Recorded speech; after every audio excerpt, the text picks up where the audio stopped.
What's up guys, Matchstick Gamer here bringing you another review of Dragon Ball Super. So that said, massive spoilers ahead, you have been warned. So without further ado, here's my preview of Dragon Ball Super Episode 62 titled Sakai wa ore ga Mamoru Torantsu Ikari no Superpower Sakaretsu.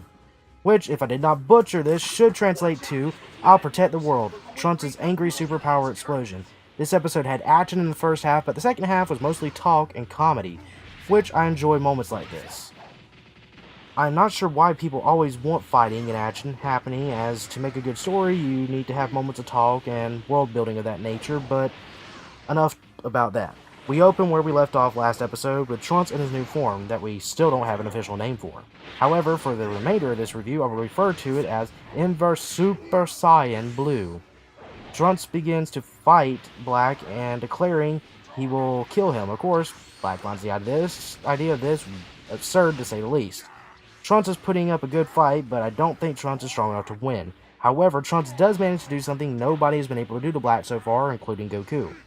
Trunks hits Black with a massive attack, and after coming out of it, we see that Black is, of course, bleeding. Trunks has made him bleed. Wow.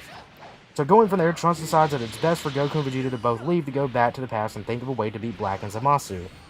While Trunks holds them off, Vegeta did not want to leave, of course, but seemed that it was the best option. Vegeta tossed a bag of senzu beans to Future Mai, to which she vowed to protect Future Trunks. Goku, Vegeta, and Bulma managed to get away thanks to Trunks holding off both Black and Zamasu. We then get back to the present. After the time machine lands, Trunks goes to inspect it and sees everyone but Future Trunks is in there and assumes that the future is okay now, as he did not see his future self in the time machine. Bulma gets out and corrects everyone and says what all went down. Beerus, of course, plays it off like, oh, I thought Trunks' timeline explanation did not make sense, but then proceeds to say that it's a different timeline and not his responsibility. He then leaves with Whis. Goku is put into a healing pod, and it should not be confused with the healing chamber like the one he sat in on Namek, to be clear. We also come to find out that both Chi-Chi and Gohan were still unaware of Goku going to the future, and why Trunks had even come back from the future to begin with. We know this because Gohan and Chi-Chi were trying to track down Goku, and were asking Krillin where Goku has been. Of course, Krillin runs off trying to dodge the question. It is then that Chi-Chi sees Goten and Trunks flying to Capsule Corp. She then goes to find out what's been going on.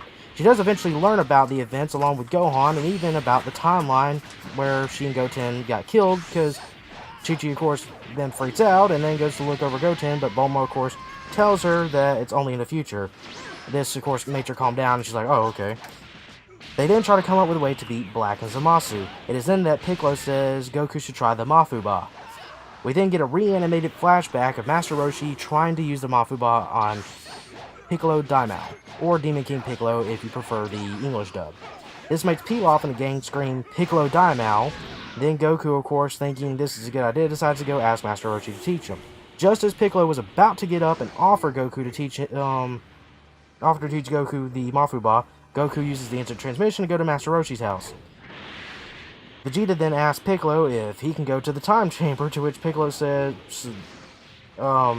sure, basically, more or less. Vegeta then leaves, and then Goku obviously goes to learn the Mafuba with Roshi. I found the moment of Piccolo getting up to go and teach Goku the Mafuba funny, but of course Piccolo didn't get his chance. I mean, he seemed so adamant about it, like, yes, I get a chance to shine. And it's like, nope, Goku's gonna go learn from his original master. You're still not useful yet, Piccolo, apparently. At least not for this particular arc, perhaps in next arc.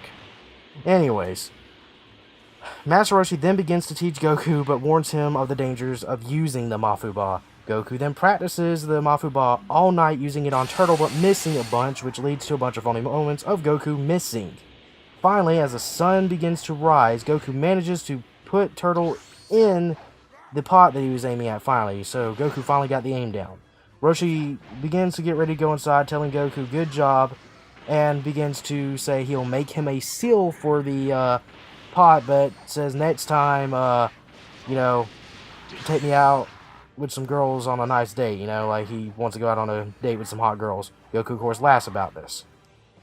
It is then that we see Beerus and Whis have traveled to Universe 10 to meet with Gowasu again. It turns out Beerus is actually in fact upset and feels bad that his actions did not change the future. Whis notices this too. Gowasu feels bad as well, and as he is the one that picked Zamasu to be the next Supreme Kai of Universe 10, and then offers to help in any way he could, since he also feels responsible by that indirect action, more or less.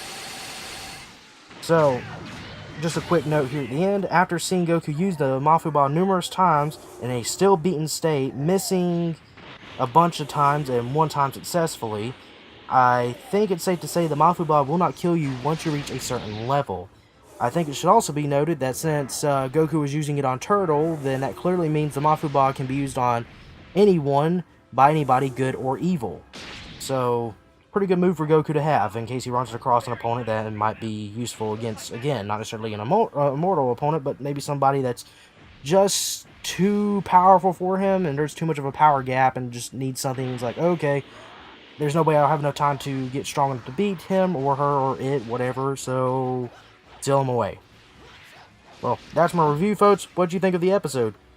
What'd you think about the funny moments and such, you know? I mean, I enjoyed them, so make sure to like, rate, comment, subscribe. Please also check out my official Facebook, Twitter, and Twitch pages. I'll link down below in the description per usual, and have a great day, guys and girls. Peace. Dragon Ball, Dragon Ball Z/Kai, Dragon Ball GT, and Dragon Ball Super are all owned by Fuji TV, Toei Animation, Funimation, and Akira Toriyama. I do not claim to own any of these. The video and any images that appear were used under fair use.